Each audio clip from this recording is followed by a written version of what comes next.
നമ്മൾ കഴിഞ്ഞ ദിവസം എന്താണ് സീക്വൻസ് എന്നും എപ്പോഴാണ് ഒരു സീക്വൻസ് കൺവേർജ് ചെയ്യുക എന്നും പഠിച്ചിട്ടുണ്ടായിരുന്നു. അപ്പോൾ by definition A1, A2, etcetera AN etcetera എന്ന സീക്വൻസ് ക്യാപിറ്റൽ L എന്ന നമ്പറിലേക്ക് കൺവേർജ് ചെയ്യുന്നു എന്ന് പറയണമെങ്കിൽ ഒരു സ്റ്റേജിന് ശേഷം നമ്മളുടെ ANകൾ തമ്മിലുള്ള കോൺസിക്യൂട്ടീവ് ഡിഫറൻസ് വളരെ ചെറുതാവുക, അല്ലെങ്കിൽ ഒരു സ്റ്റേജിന് ശേഷം നമ്മളുടെ ANന്റെ ലിമിറ്റ് Lലേക്ക് ആവുക. അല്ലെങ്കിൽ കുറച്ചും കൂടി എളുപ്പത്തിൽ പറയുകയാണെങ്കിൽ limit n tending to infinity AN L ആണെങ്കിൽ നമ്മൾ പറയും AN എന്ന സീക്വൻസ് ക്യാപിറ്റൽ L എന്ന റിയൽ നമ്പറിലേക്കാണ് കൺവേർജ് ചെയ്യുന്നത് എന്ന് പറയും. ഇനി ഇതിന് തന്നെ നമുക്ക് വേറൊരു രീതിയിൽ ഡിഫൈൻ ചെയ്യാം. അതിനെയാണ് നമ്മൾ എപ്സിലോൺ ക്യാപിറ്റൽ N ഡെഫിനിഷൻ എന്ന് പറയുന്നത്.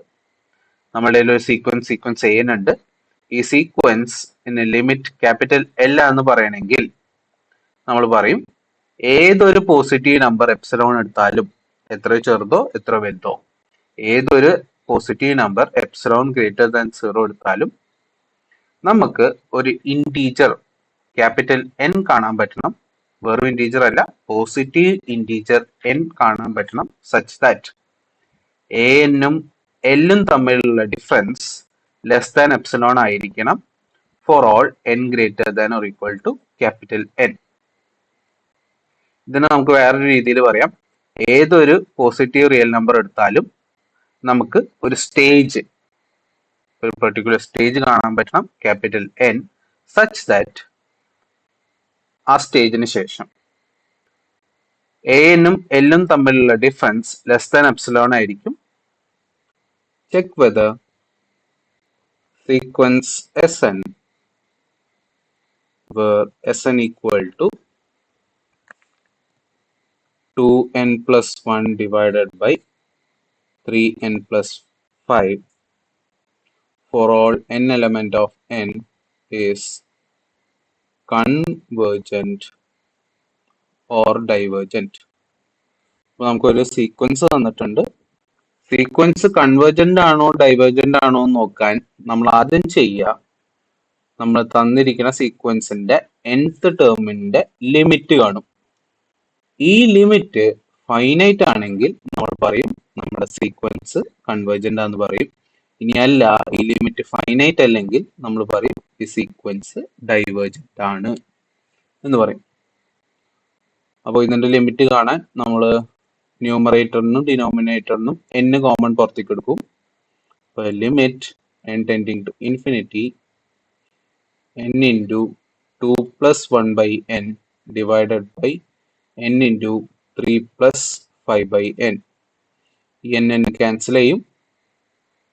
അപ്പോൾ limit n tending to infinity 2 plus 1 by n divided by 3 plus 5 by n. ഇനി ലിമിറ്റ് കൊടുക്കുക.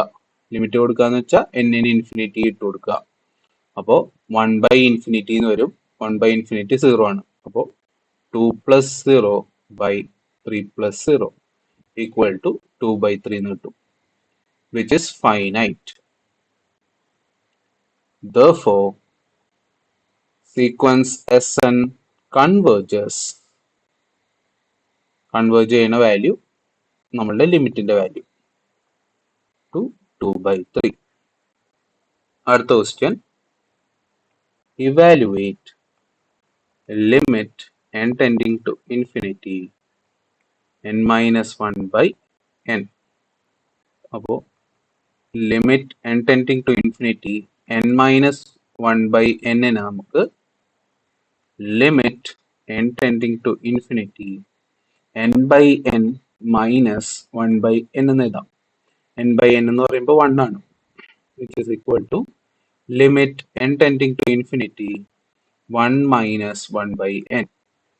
ഇനി ലിമിറ്റ് കൊടുക്കുക. അപ്പോൾ 1 ബൈ n മാറി 1 ബൈ ഇൻഫിനിറ്റി ആവും. 1 ബൈ ഇൻഫിനിറ്റി 0 ആണ്. This is equal to 1 minus 0 equal to 1 നമുക്ക് കിട്ടും. ഇനി കുറച്ച് ഹോം വർക്ക്സ്.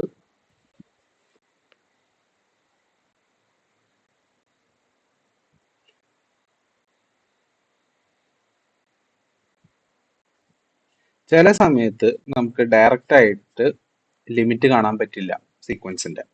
അപ്പോൾ നമ്മൾ കൺവേർജന്റ് ആണോ ഡൈവേർജന്റ് ആണോ എന്ന് ചെക്ക് ചെയ്യാൻ വേണ്ടി ഉപയോഗിക്കുന്ന ഒരു മെത്തേഡാണ് കമ്പാരിസൺ ടെസ്റ്റ് എന്ന് പറയുന്നത്. കമ്പാരിസൺ ടെസ്റ്റ് പറയുന്നത് if limit n tending to infinity an equal to 0 and mod bn less than or equal to mod an, then limit n tending to infinity bn equal to 0. അതായത് നമ്മളുടെ കയ്യിൽ രണ്ട് sequence ഉണ്ട്, sequence A എന്നും sequence B എന്നും. Sequence B എന്നിന്റെ modulus values എല്ലാം sequence A ന്റെ മോഡുലസ് വാല്യൂസിനെക്കാട്ടി ചെറുതാണ്. പിന്നെ എ എന്റെ ലിമിറ്റ് 0 ആണെങ്കിൽ നമുക്ക് പറയാം ബി എന്റെ ലിമിറ്റും 0 ആയിരിക്കും. നമുക്കൊരു ക്വസ്റ്റ്യൻ കാണാം. Evaluate limit n tending to infinity sin n square divided by n plus 2. ഇവിടെ നമുക്ക് സൈൻ ഇൻഫിനിറ്റി എന്നൊക്കെ വരും. അപ്പൊ നമുക്ക് അതിന്റെ വാല്യൂ പറയാൻ പറ്റില്ല, ഏത് വേണമെങ്കിലും ആവാം, -1ന്റെയും 1ന്റെയും ഇടയിലുള്ള ഏത് വാല്യൂ വേണമെങ്കിലും ആവാം. അപ്പൊ ഇങ്ങനത്തെ കണ്ടീഷൻസിലാണ് നമ്മൾ ഇങ്ങനെ കമ്പാരിസൺ ടെസ്റ്റ് ഉപയോഗിക്കേണ്ടത്. നമുക്കറിയാം സൈൻ എന്നിന്റെ വാല്യൂ -1ന്റെയും 1ന്റെയും ഇടയിലായിരിക്കും. ഇനി സ്ക്വയർ ചെയ്യാം. അപ്പോൾ സൈൻ എൻ സ്ക്വയറിന്റെ വാല്യൂ 0ന്റെയും 1ന്റെയും ഇടയിലായിരിക്കും. ഇനി ത്രൂ ഔട്ട് n+2 കൊണ്ട് ഡിവൈഡ് ചെയ്യാം. അപ്പോൾ sine n square divided by n+2 is less than or equal to 1/n+2. നമുക്കറിയാം സ്മോൾ n എന്ന് പറയുന്നത് നാച്ചുറൽ നമ്പറിലത്തെ ഒരു എലിമെന്റ് ആണ്. അപ്പോൾ n+2 പോസിറ്റീവ് ആണ്, സൈൻ എൻ സ്ക്വയർ പോസിറ്റീവ് ആണ്, അതേപോലെ 1/n+2 പോസിറ്റീവ് ആണ്. അപ്പോൾ നമുക്ക് ഈ ടേംസിനെ modulus sine n square divided by n+2 എന്ന് വിളിക്കാം. Less than or equal to mod 1/n+2 ഇങ്ങനെ എഴുതാം, രണ്ടും പോസിറ്റീവ് ആയതുകൊണ്ട്. അപ്പോൾ നമുക്ക് രണ്ട് സീക്വൻസുകൾ കിട്ടി. ആദ്യം കാണുന്നത് നമ്മുടെ സീക്വൻസ് ബി എൻ, രണ്ടാമത് കാണേണ്ടത് നമ്മുടെ സീക്വൻസ് എ എൻ. ഇനി നമ്മൾ limit n tending to infinity 1/n+2 കാണാൻ പോവാ. ഇതിന്റെ ലിമിറ്റ് എന്ന് വെച്ചാൽ n-ന് ഇൻഫിനിറ്റി ഇട്ട് കൊടുക്കുക. അപ്പൊ 1/∞ എന്ന് വരും, അത് 0 ആണ്. ഓൾസോ ഈ റിലേഷനും നമുക്കുണ്ട്, sine n square divided by n+2 less than or equal to mod 1/n+2. ഇപ്പൊ നോക്കി നോക്കിയേ, limit n tending to infinity an 0 ആണ്. ഇതാണ് നമ്മളുടെ an. അപ്പൊ limit n tending to an 0 ആണ്. And modulus b n less than or equal to modulus an. Modulus b n less than or equal to modulus an. അപ്പോൾ therefore by comparison test നമുക്ക് പറയാം limit n tending to infinity sin n square divided by n+2 equal to 0. ഇനി അടുത്തൊരു question, evaluate limit n tending to infinity -1n plus n divided by n. ഇവിടെ നമ്മൾ നേരിട്ട് limit കാണുമെങ്കിൽ നമുക്ക് -1∞ കിട്ടും. അത് നമുക്ക് 1 ആണോ വരിക -1 ആണോ എന്ന് വരിക എന്ന് ഡെഫിനറ്റ് ആയിട്ട് പറയാൻ പറ്റില്ല.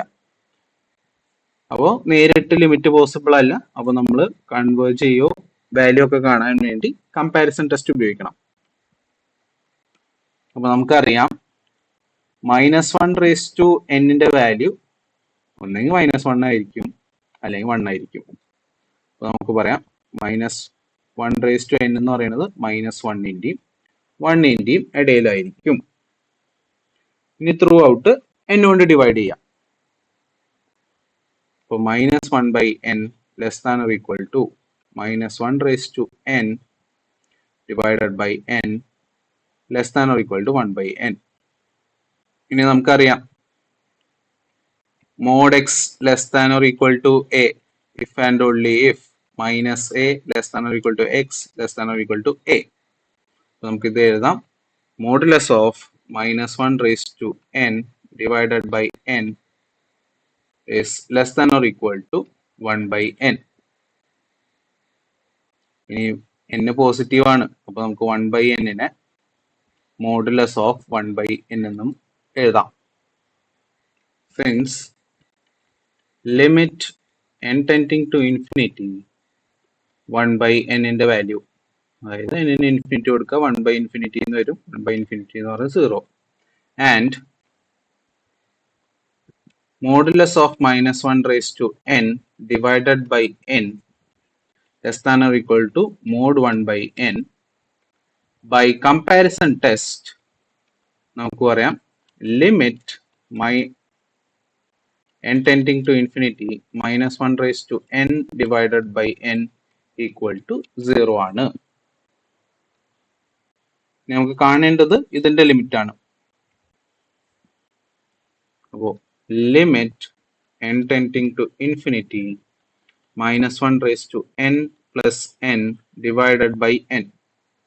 ഇതിനെ നമുക്ക് ലിമിറ്റിന്റെ പ്രോപ്പർട്ടീസ് വെച്ചിട്ട് limit n tending to infinity -1n by n plus limit n tending to infinity n by n എന്ന് എഴുതാം, which is equal to ആദ്യത്തെ ടേമിന്റെ ലിമിറ്റ് നമ്മളിപ്പോൾ കണ്ടുവച്ചിട്ടുണ്ട്, അത് 0 ആണ്.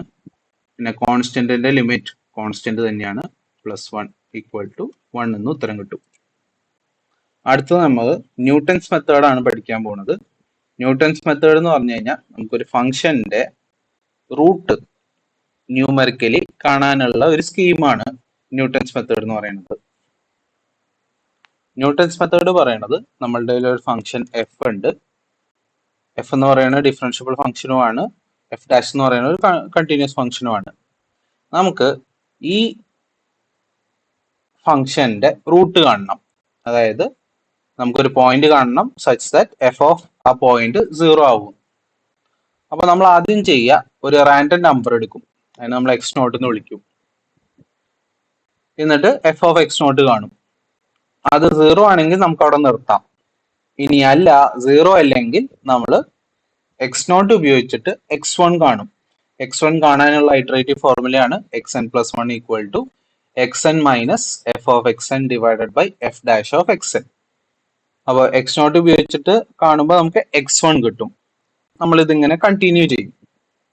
അപ്പൊ ഇങ്ങനെ കണ്ടിന്യൂ ചെയ്തിട്ട് നമുക്കപ്പോ എക്സ് നോട്ട് കിട്ടും, x1 കിട്ടും, x2 കിട്ടും, x3 കിട്ടും, എക്സെട്ര കിട്ടും. അതായത് നമുക്കൊരു സീക്വൻസ് ഓഫ് വാല്യൂസ് കിട്ടും, x0, x1, x2, എക്സെട്ര. ഇങ്ങനെ കിട്ടുന്ന സീക്വൻസ് എ എന്ന നമ്പറിലേക്ക് കൺവേർജ് ചെയ്യുകയാണെങ്കിൽ നമുക്ക് പറയാം എഫ് ഓഫ് ആ എ എന്ന് പറയുന്ന വാല്യൂ 0 ആയിരിക്കും. നമുക്കൊരു ക്വസ്റ്റ്യൻ ചെയ്യാം. Find a real root of the equation x e power x minus 2 equal to 0 using Newton's method. അപ്പോൾ നമുക്ക് ഐറ്ററേറ്റീവ് ഫോർമുല അറിയാം, xn + 1 equal to xn minus f of xn divided by f dash of xn. അപ്പോൾ നമുക്ക് F ഡാഷും കൂടി കാണണം. അപ്പോൾ ഇവിടെ F of X എന്ന് പറയുന്നത് x e power x minus 2 ആണ്. ഇനി ഇതിന്റെ ഡെറിവേറ്റീവ് കാണാം. X into e power x ആകുമ്പോൾ പ്രൊഡക്റ്റ് റൂൾ ഉപയോഗിക്കാം. അപ്പോൾ first function into derivative of second plus second function into derivative of first. ഇനി അടുത്തത് -2ന്റെ derivative 0. This is equal to x e raise to x plus e raise to x. ഇനി നമ്മൾ F of 0 കാണണം. F of 0ന്റെ value എന്ന് പറയുമ്പോൾ F of എക്സിൽ എക്സിന് പകരം 0 എന്ന് ഇട്ട് കൊടുക്കുക. 0 ഇൻറ്റു ഇ പവർ 0 -2. നമുക്ക് -2 എന്ന് കിട്ടും. -2 എന്ന് പറയുന്നത് 0ന്റെ അത്ര അടുത്തല്ലല്ലോ. അപ്പൊ നമ്മളിനി എഫ് ഓഫ് 1 കാണും, which is equal to 1 into e power n -2, which is equal to e -2. അപ്പോൾ നമുക്കൊരു 0.71828 എന്ന് കിട്ടും. ഈ വാല്യൂ എന്ന് പറയുന്നത് 0ന്റെ ഏകദേശം അടുത്താണ്. അപ്പൊ നമുക്ക് എക്സ് നോട്ട് ആയിട്ട് 1 എന്ന് എടുക്കാം. ഇനി എഫ് ഓഫ് എക്സ് നോട്ടിന്റെ വാല്യൂ 0 അല്ല. അപ്പൊ നമ്മൾക്ക് ഇനി x1 കാണാം. x1 equal to x naught minus f of x naught divided by f dash of x naught. This is equal to 1 minus f of 1 by f dash of 1, which is equal to 1 minus 0.71828 divided by f dash of 1 എന്ന് വരുമ്പോൾ 1 into e power 1 plus e power 1, 2 times e എന്ന് വരും. 2 times e നമുക്ക് ചെയ്യുമ്പോൾ 0.86788 എന്ന് കിട്ടും. ഇനി ഇത് നമ്മൾ റിപ്പീറ്റ് ചെയ്യും. x2 എന്ന് പറയുന്നത് x1 minus f of x1 by f dash of x1. This is equal to 0.86788 minus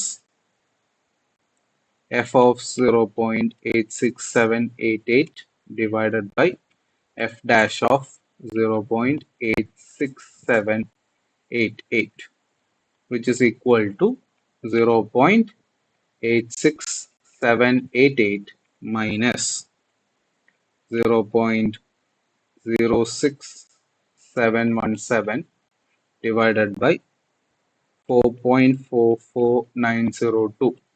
അതായത് എഫ് ഓഫ് എക്സിൽ 0.86788 വാല്യൂ കൊടുക്കുമ്പോൾ നമുക്ക് 0.06717 കിട്ടും. അതേപോലെ എഫ് ഡാഷിന്റെ വാല്യൂ നമുക്ക് 4.44902 കിട്ടും. അപ്പൊ ഇത് നമ്മൾ ചെയ്യുമ്പോൾ 0.85278 കിട്ടും. ഇനി ഇതേപോലെ നമ്മൾ കണ്ടിന്യൂ ചെയ്യണം. അപ്പൊ x3 നമുക്ക് 0.85261 എന്ന് കിട്ടും. x4 നമുക്ക് 0.85261 എന്ന് കിട്ടും. അടുത്ത് x5 0.85261 എന്ന് കിട്ടും, എക്സെട്ര. അപ്പൊ നമുക്കിപ്പോ ഒരു സീക്വൻസ് കിട്ടി. 1 0.86788, 0.85278, 0.85261, 0.85261, 0.85261, എക്സെട്ര. അപ്പോൾ ഇവിടെ ശ്രദ്ധിക്കുകയാണെങ്കിൽ നമുക്കിവിടെ അവസാനത്തെ 3 എണ്ണം റിപ്പീറ്റ് ചെയ്തുകൊണ്ടിരിക്കുകയാണ്. അപ്പൊ നമുക്ക് പറയാം, therefore നമ്മളുടെ sequence, the sequence x0, x1, x2, etc. converges to 0.85261. Therefore, root of f of x is 0.85261. അപ്പൊ ന്യൂട്ടൺസ് മെത്തേഡിൽ നമ്മളിങ്ങനെ ഓരോന്നോരോന്ന് കാണും. സീക്വൻസ് കാണുമ്പോൾ ഏകദേശം റിപ്പീറ്റ് ചെയ്യുകയാണെങ്കിൽ നമുക്ക് അവിടെ നിർത്താം. ആ റിപ്പീറ്റ് ചെയ്ത് കൊണ്ടിരിക്കുന്നതാവും നമ്മളുടെ സീക്വൻസിന്റെ ലിമിറ്റ്. ഇനി അടുത്തൊരു ഹോംവർക്ക്. അപ്പൊ ഈ ചോദ്യം ചെയ്ത് നോക്കുക. ഇത്രയാണ് നമുക്ക് ഇന്നത്തെ ക്ലാസ്. ബാക്കി അടുത്ത ക്ലാസ്സിൽ കാണാം. Thank you.